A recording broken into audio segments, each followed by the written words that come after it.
Hello all welcome back to our channel. నేను మీ శిరీష. అందరూ ఎలా ఉన్నారు? బాగున్నారు అనుకుంటున్నాను. నేను కూడా చాలా బాగున్నాను.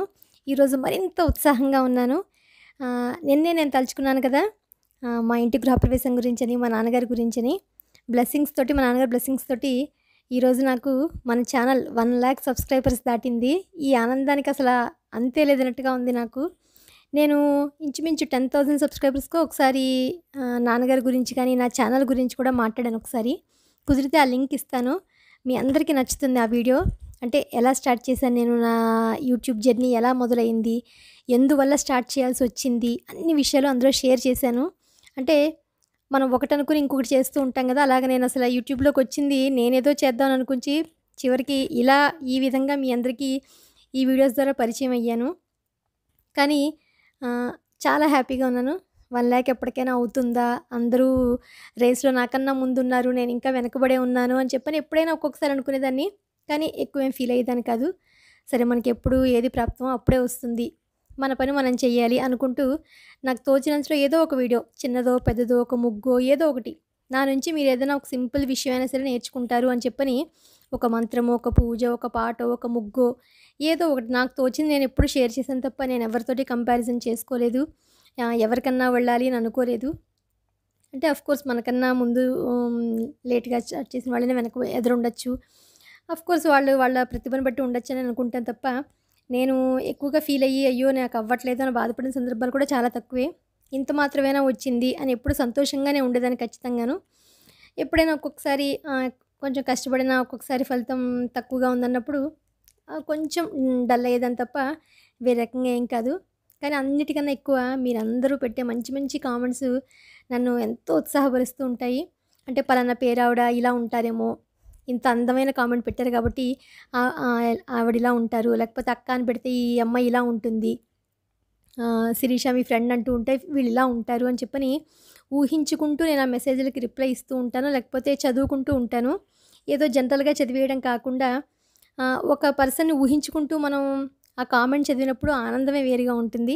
నేను మాత్రం ఖచ్చితంగా ప్రతిరోజు ఆనందాన్ని నేను ఎంజాయ్ చేస్తాను. అంటే నాకు పలానా వాళ్ళు ఇలా పెట్టారు కాబట్టి వాళ్ళు ఇలా ఉంటారు. ఇంత మంచి మనసు వాళ్ళకుంటుంది. ఇంత పెట్టారు కాబట్టి అని చెప్పని ప్రతిరోజు ప్రతి కామెంట్ చదివినప్పుడు నేను అనుకుంటూ ఉంటాను. ఇప్పటివరకు ఎవరికీ కామెంట్‌కి రిప్లై ఇవ్వకుండా గానీ, ఒక లైక్ కొట్టకుండా గానీ ఎప్పుడూ ఇంతవరకు లేదు. ఈ 1 ½ ఇయర్‌లోను. సో, ఆ ఆనందంతోటే ఇవాళ 1,00,000 సబ్స్క్రైబర్స్ దాటినందుకు నిజంగా చాలా సంతోషంగా ఉంది. ఇందులో ఇంట్లో వాళ్ళ ప్రాముఖ్యత చాలా ఎక్కువ. అంటే నన్ను సపోర్ట్ చేసిన వాళ్ళందరికీ అంటే మా అమ్మగారు గాని, మా హస్బెండ్, మా పిల్లలు, మా అత్తయ్య, మామయ్య గారు, మా ఫ్రెండ్స్, మా రిలేటివ్స్ అందరూ ఈచ్ అండ్ ఎవ్రీథింగ్ మీ అందరి ప్రోత్సాహం వల్ల ఒక్కొక్క మెట్టు ఎక్కుతూ ఈరోజు 1,00,000 మైల్ స్టోన్‌కి నేను రీచ్ అయ్యానంటే చాలా హ్యాపీగా ఉంది. ప్రౌడ్‌గా కూడా అనిపించింది.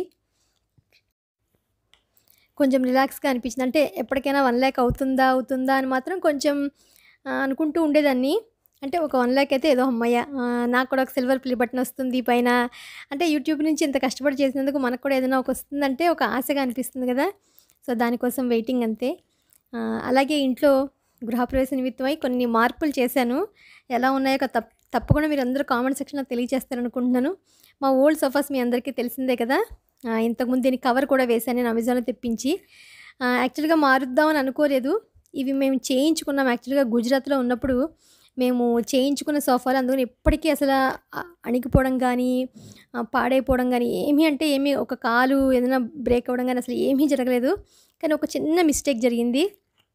ఐరన్ చేస్తూ ఉంటే మా అమ్మాయి ఎప్పుడో ఒకసారి ఐరన్ బాక్స్ పెట్టడం వల్ల ఇందాక మీకు హ్యాండిల్ మీద హోల్ కనిపించింది కదా! అక్కడ ఒక్క చోట కాలిపోయింది. సో, దానివల్ల ఏంటంటే ఎప్పుడు దాన్ని ఎలా కవర్ చేయాలి అనుకుంటూ ఉండేదాన్ని. ఇంకా సమయం ఆసన్నమైందన్నట్టుగాను పాత వస్తువులను మార్చే తరుణం ఆసన్నమైంది. ఎలాగో ఫంక్షన్ కాబట్టి ఇప్పుడే కొంచెం ఏదైనా అడిగితే మార్చుకునే అవకాశం గానీ మనకేదైనా ఉంటుందని చెప్పని ఆల్రెడీ ఇవి కొని మేము 8 ఇయర్స్ అబోవ్ అయిపోయింది. ఎప్పుడు మామూలుగా నార్మల్‌గా వాక్యూమ్ క్లీనర్‌తో క్లీన్ చేయొచ్చు తప్ప, ఎప్పుడు మేము సోఫా వాష్ కూడా చేయించలేదు. జనరల్‌గా మామూలుగా వాక్యూమ్ క్లీనర్‌తో ఎప్పుడు క్లీన్ చేస్తాను కానీ, ఎంతైనా క్లాత్ కాబట్టి పిల్లలు ఏదైనా తాగినప్పుడు, తిన్నప్పుడు ఖచ్చితంగా ఒలుగుతూ ఉండేవి. ఎక్కడో అక్కడ ఏదో ఒక టైంలో జ్యూసులు గానీ, ఏదైనా ఫుడ్ గానీ ఏదో ఒకటి పడి క్లాత్‌కి అది అబ్జార్బ్ చేసేసుకొని ఆహ్, కొంచెం పాడయ్యాయి అనిపించింది. కానీ తప్పలేదు. కానీ ఈ సోఫాస్ అంటే మాకు చాలా ఇష్టం. అప్పట్లో ఇష్టపడి చేయించుకున్నాము. ఎంత స్ట్రాంగ్‌గా ఉందంటే వుడ్ తోటి.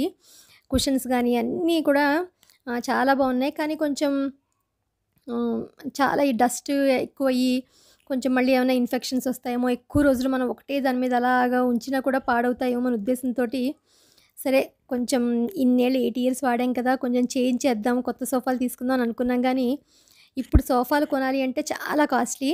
హ్యాండిల్స్ దగ్గర అది అంతా చూసారు కదా! కొంచెం కలర్ ఫేడ్ అయిపోయి ఆహ్, కొంచెం పాడైపోయాయి. సో, అందువల్ల మార్చాల్సొచ్చింది తప్ప లేకపోతే అసలు మార్చే ఉద్దేశమే లేదు. సో, మా కొనడమైతే చాలా రేటు షాప్‌లో చూసాం గానీ, మన కొనే బడ్జెట్‌లో కూడా లేవవి. ఇప్పుడున్న సిట్యుయేషన్‌లో ఇంత ఖర్చు పెట్టి కొనడం అనవసరం అని చెప్పి ఈ మా విలేజ్ దగ్గరలోనే ఒకళ్ళున్నారు సోఫా రిపేర్ వాళ్ళు. వాళ్ళు మీకు మళ్ళీ కొత్త సోఫాలా చేస్తాం మేడం అని చెప్తే, రిపేర్‌కి ఇచ్చాం సోఫాకి. ఏం కలర్ వచ్చింది, ఎలా వచ్చిందని చూద్దురు గానీ, సోఫాలు వెళ్ళిపోయిన తర్వాత ఇల్లంతా ఖాళీగా అలా ప్రశాంతంగా ఉన్నట్టు అనిపించింది. సో, కిటికీలు శుభ్రం చేసేద్దాం అని చెప్పని కిటికీలు శుభ్రం చేస్తూ ఉంటే కిటికీల కింద గట్టు ఉంటది కదా! అదంతా డస్ట్ పడి అక్కడక్కడ కొంచెం ఏదో ఒక లిక్విడ్‌లు ఏదో క్లీనింగ్ సంథింగ్ ఏదో డాట్స్ కింద పడి చాలా క్లియర్‌గా కనిపిస్తున్నాయి. దీన్ని తుడుద్దాం అనుకున్నాను గానీ, తుడిచిన కొద్దీ ఆ మరకలు స్పష్టంగా కనిపిస్తున్నాయి. అప్పుడు అనిపించింది ఒక మంచి టిప్ వచ్చింది నాకు. ఈ టిప్ కూడా చాలామందికి యూజ్ అవుతుంది. కిటికీలో మనకి ఎప్పటికప్పుడు పైనుంచి పడిన డస్ట్ అంతా కింద మనకి సిమెంట్ దానికి అంటుకోకుండా ఉండడానికి ఆల్రెడీ మనందరికీ తెలిసిందే ముగ్గు షీట్ ఇంతకుముందు నేను తెప్పించుకున్నాను కదా! దీన్ని కట్ చేసి కిటికీలన్నిట్లోనూ అంటిస్తే ఎలా ఉంటుందని చెప్పని అప్పటికప్పుడు ఆలోచన వచ్చింది నాకు. ఖాళీగా ఉంటే మన బుర్ర ఖాళీగా ఉండదు కదా! సో, అందుకని ఇలా కిటికీలో ఒక మెజర్‌మెంట్ ప్రకారం తీసుకొని ఇలా స్టిక్ చేసేస్తే తడిబట్ట పెట్టుకోవచ్చు, కడగచ్చు. ఏదన్నా కిటికీలు చేసినప్పుడు కింద డస్ట్ పడితే హ్యాపీగా తడిబట్ట పెట్టేసుకోవచ్చు. ఇంక వెంటనే అమలు పరిచేశాను. సో, ఈ రకంగా పెడదాము అవసరమైనంత వరకు అని చెప్పని ఆహ్, ఎంతుంది కిటికీ విండో సైజ్ ఎంతుంది అని చెప్పి కొలుచుకొని దానికి తగ్గట్టుగా పేపర్ వెనకాల ఇలా మార్కింగ్స్ ఉంటాయి మనకి. దాని ప్రకారం నేనంతా మార్క్ చేసుకొని, కట్ చేసి ఒక 2-3 లైన్స్ పట్టింది. అంటే కొంచెం పెద్ద విండోస్ మావి. సో, దానికి తగ్గట్టుగా నేను అన్ని కిటికీల్లోనూ స్టిక్ చేసేసాను. హాల్‌లో ఒక 4 కిటికీస్ ఉన్నాయి. మొత్తం అన్నిట్లోనూ ఒకసారి డస్ట్ అంతా క్లీన్ చేసేసి, కిటికీలంతా శుభ్రం చేసేసి, పేపర్ స్టిక్ చేసేసాను. ఇంకంతే.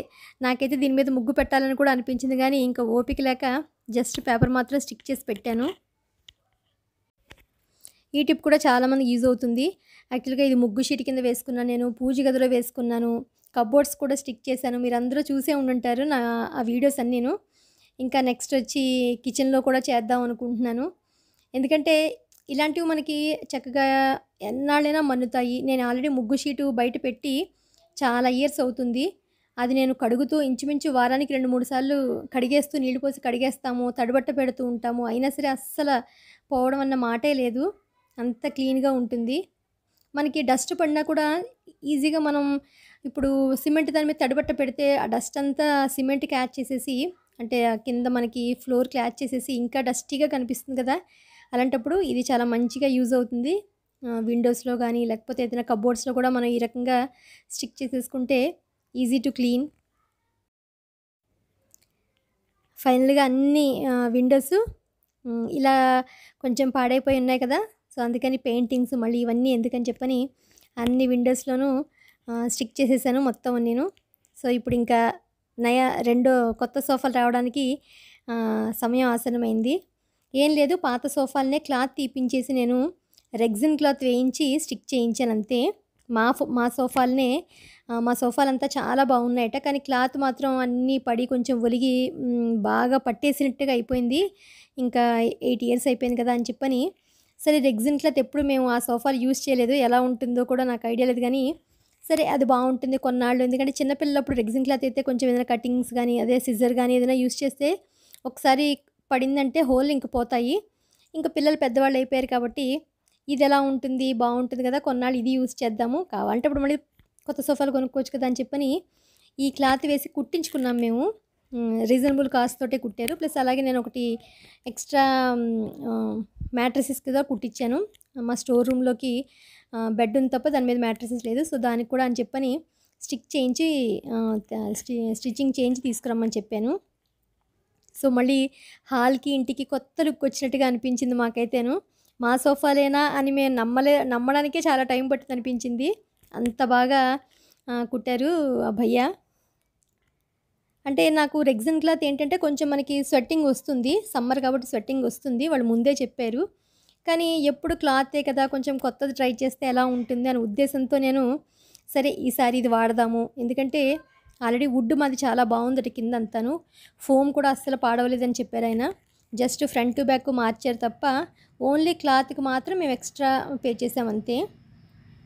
సో ఇప్పుడు నయా సోఫా లాగా అనిపించింది కదా, ఎలా ఉందో నాకు తప్పకుండా కామెంట్ సెక్షన్లో తెలియజేయండి. ఇది ఇవాల్టి వీడియో. ఇలాగా ఈ స్టోర్ రూమ్లో కూడా ఈ బెడ్ రెడీ చేయించి పెట్టాను. మళ్ళీ రేపు ఒక ఇంట్రెస్టింగ్ వీడియోతోటి మిమ్మల్ని అందరినీ కలుస్తాను. ఏ కొత్త వస్తువులు వచ్చిన ఇంట్లో కూడా ఫస్ట్ బొట్టు పెట్టి ఒక దేవుడి ఫోటో పెడితేనే నెక్స్ట్ మేము యూజ్ చేస్తాము. మా హాల్కి కూడా ఇది కొంచెం సూట్ అవుతుందని చెప్పని ఈ కలర్ నేను బుక్ చేశాను. సో మళ్ళీ రేపు ఒక ఇంట్రెస్టింగ్ వీడియోతో మిమ్మల్ని అందరినీ కలుస్తాను. అంతవరకు బాయ్.